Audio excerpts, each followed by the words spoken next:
Today, I just wanted to talk to you about the poverty mindset.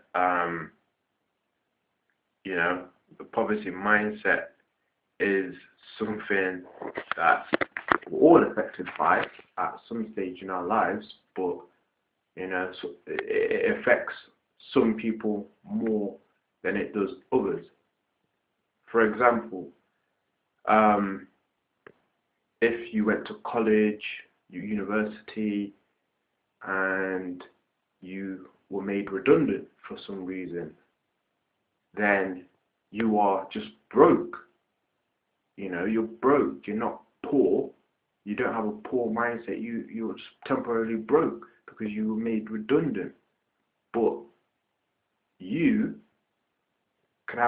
you have the ability to find a way to make more money by maybe going to find a new job or creating a job of your own, because you've already been through the process. Whereas a poor or poverty mindset is something that's habitual, something that's generational, something that's conditional. For example, during the Great Depression, I can't remember what state it was in America. They were getting FEMA checks delivered to them because obviously the depression that was happening. A lot of people were forced into unemployment. They were forced away from the assembly type of jobs, the farming jobs, and the news crew went down to a ghetto or something like that, and they asked one of the members of the public that how would you feel if the government were to stop, your FEMA checks. And one of the ladies replied, if the government stops my government assistance, how am I going to pay my bills and my rent? How am I going to do that? And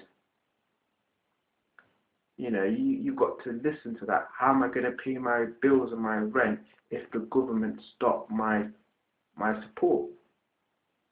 That's a poverty mindset.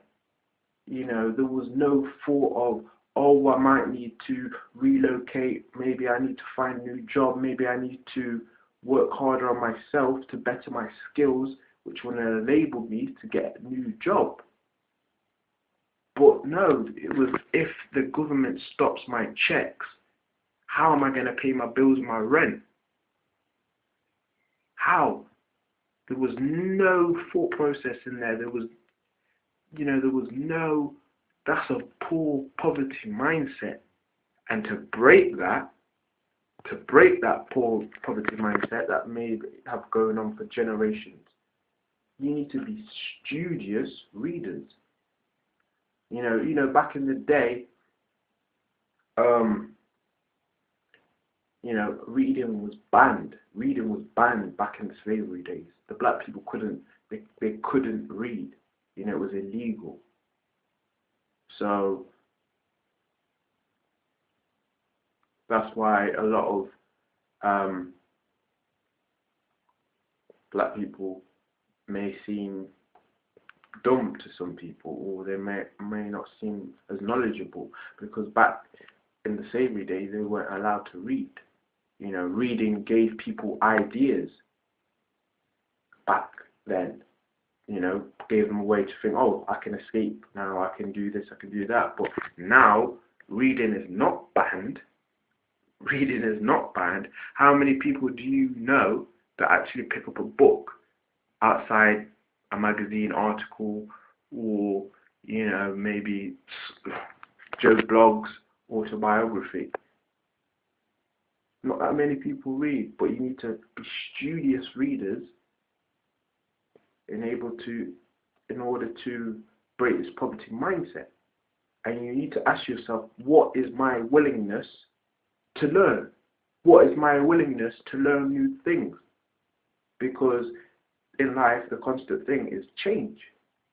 change can be positive, change can be negative, but that's a concept. That's consistent in life. Change. If you look at businesses, they go through growth stages, they go through decline, they go through saturation, they go through maturing. It's part of life. It's part of business. When we're babies, we're newborns, then we grow. Then we start to, we mature, then we decline. It happens in every aspect of life. Summer, winter, fall. It's constant change. What is your willingness to learn? Because, if you want your income to grow, you must grow. If you're getting paid $5 an hour right now, then that's because you are only worth $5 an hour. Someone once told me that you are paid in direct proportion to the value you hold. Maybe it's the value of a product or a service, or the value you become. The value of your product or service, or the value you become. Like me displaying this to you now, this is value. This is value. Or I could be selling a product or a service that will bring value to your life. There's two types, but you need to learn how to work harder on yourself than you do on your job. Because, for example, if you get laid off, if you're a plumber and you get laid off, there's no more plumbing jobs ever again. I doubt that would ever happen, but that's just an example. All the plumbing work was done forever. You're out of a job for life. You're out of a job for life, so you need to specialize in something else, maybe bricklaying, electrician. I don't know, but you see what I mean. If you've only got one skill, you set yourself up for failure. That's why it's good to learn pieces of a different variety of things, or create a mastermind around you. If you lack skills in one area, then you can get someone in your team that will enhance your ability to provide more service. So if you specialize in plumbing, but a bricklayer, that's part of your team. Electrician, joiner. You see what I mean? You're surrounding yourself with a mastermind. So just wanted to leave you with that today. If you have a poverty mindset, are you rich? Are you wealthy? Well, then you have a poverty mindset. You have a poverty mindset because you're not wealthy, are you? So it's nothing negative. It's just the way that we've been conditioned throughout life. Some people seek more from life. Some people are just flowing with the tide. You ask some people, what's your purpose in life? They're gonna start storing, pay my bills, maybe watch TV when I get home from work, have a night out Friday, Saturday. That's all they're gonna say, maybe, or go on a holiday, raise my kids. But in order to break that poverty mindset, it can't just be about you.